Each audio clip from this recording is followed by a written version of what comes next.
ప్రకారము ఏ ఏ అపవాది ఆపలేడు. నమ్ముతున్నారా?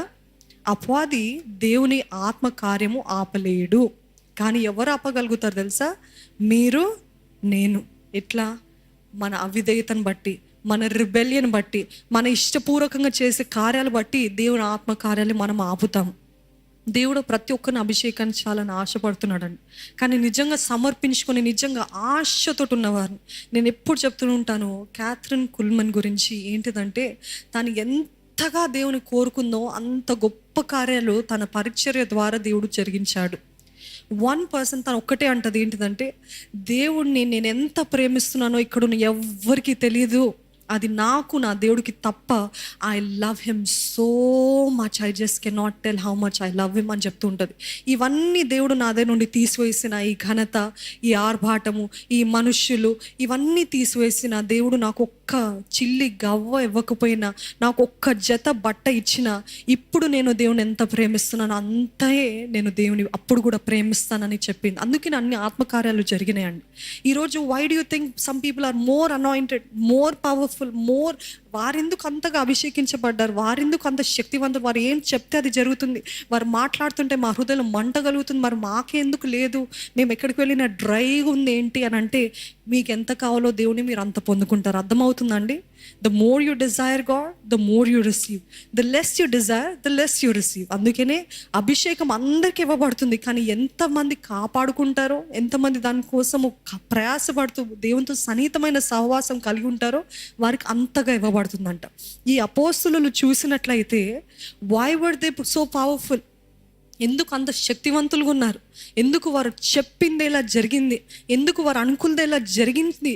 దురాత్మలు పారిపోయినాయి, స్వస్థత లేని వారు స్వస్థత పొందుకున్నారు, చచ్చిన వారిని లేపగలిగారు.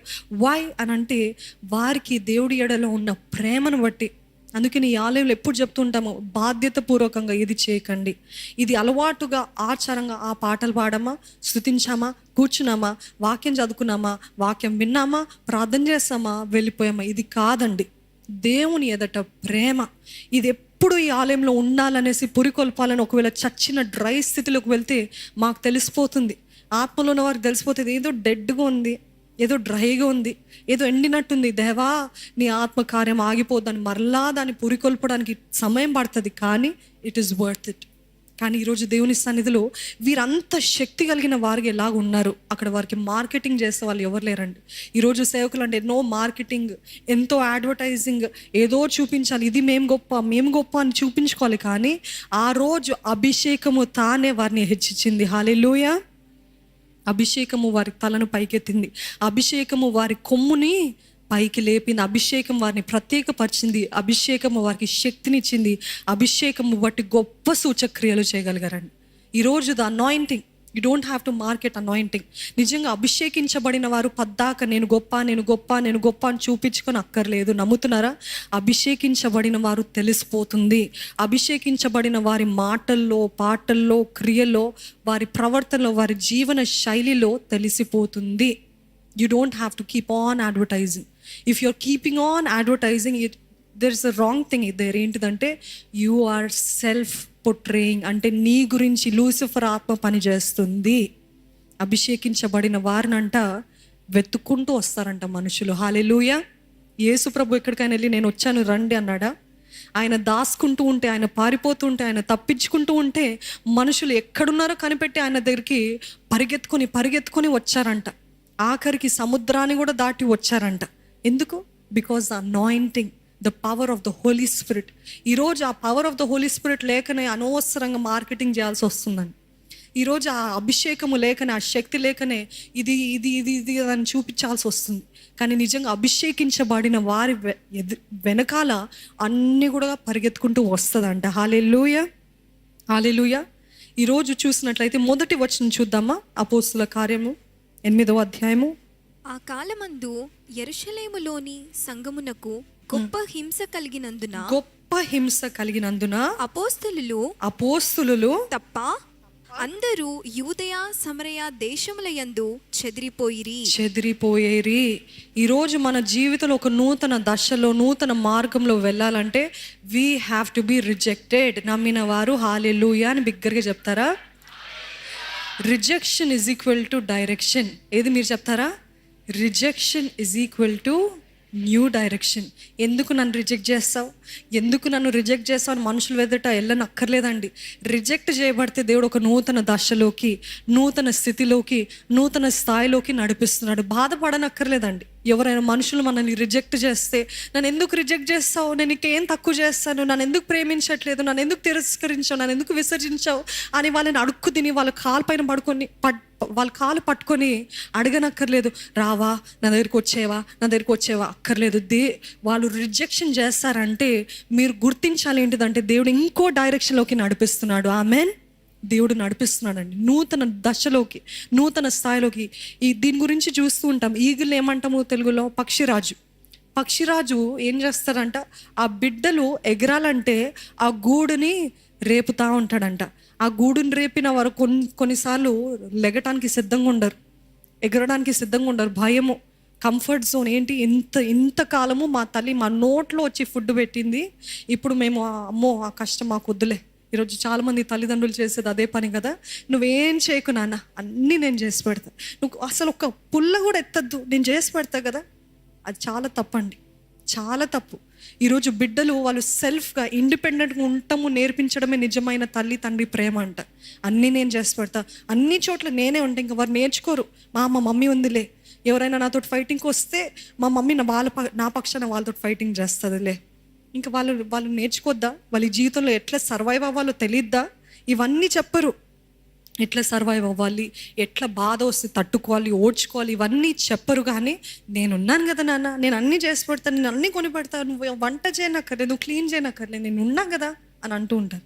ఈ ఈగిల్స్, పక్షిరాజు, చిన్న గద్దె పిల్లలు కూడా ఏం చేస్తాయి అంట, ఎంత హాయిగా ఉంది, రోజు మాకు మా మమ్మీ వచ్చి తినిపిస్తుంది, ఇంకేం చేయనక్కర్లేదు అన్నప్పుడు ఒకానొక సమయం వస్తుందంట.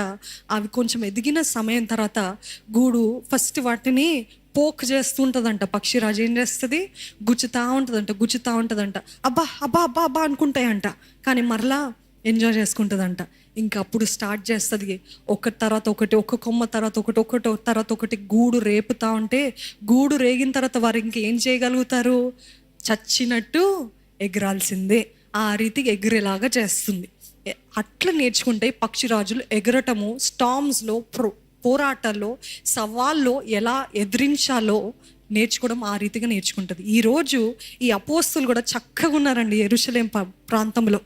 ఏంటి, అంత బాగుంది, అందరు ఇక్కడే ఉండాలి, అందరు బిలీవర్స్ ఇక్కడే ఉన్నారు కదా, మనం ఇక్కడే ఎంజాయ్ చేద్దాము అని అనుకున్న సమయంలో, ఇక్కడే దేవుని కార్యాలు చూద్దాము, ఇక్కడే మనం అంతా అనుభవించేద్దాం అనుకున్నప్పుడు దేవుడు ఏం చేస్తాడంట, గూడు రేపాడంట. ఇక్కడ చెదరగొట్టేలాగా చేసింది ఎవరు? అపవాదియా? నో.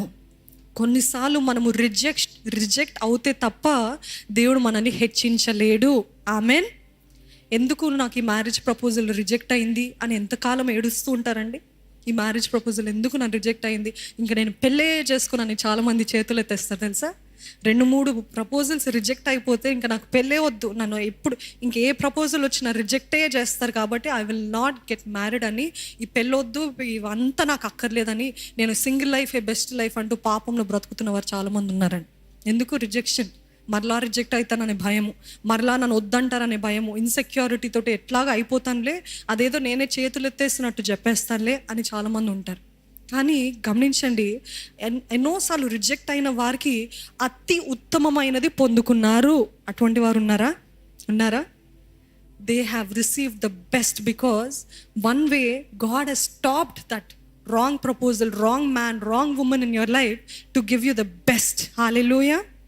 ఈరోజు మనం అనుకుంటాం అందుకే ఇందాక చెప్తున్నాను, ఎందుకు అనే మాటలు మనకు వద్దు. కానీ దేవా, ఇక్కడ రిజెక్ట్ అయిందంటే నువ్వు ఇంకా గొప్ప ప్రణాళిక నా ఎడల కలిగి ఉన్నావు.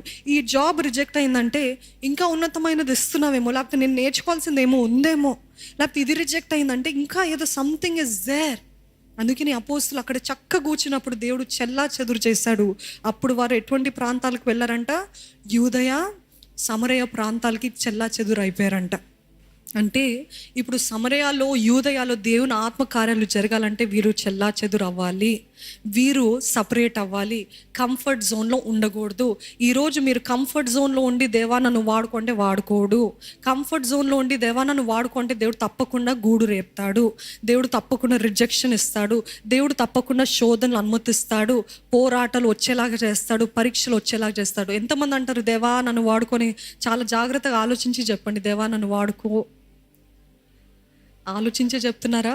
ఎందుకంటే వస్తాయి, చెప్తున్నాను. సవాళ్ళు వస్తాయి, శోధనలు వస్తాయి, తుఫాన్లు వస్తాయి, పోరాటాలు వస్తాయి. ఏంటి తెలుసా? దేవుడు గూడు రేపుతున్నాడు.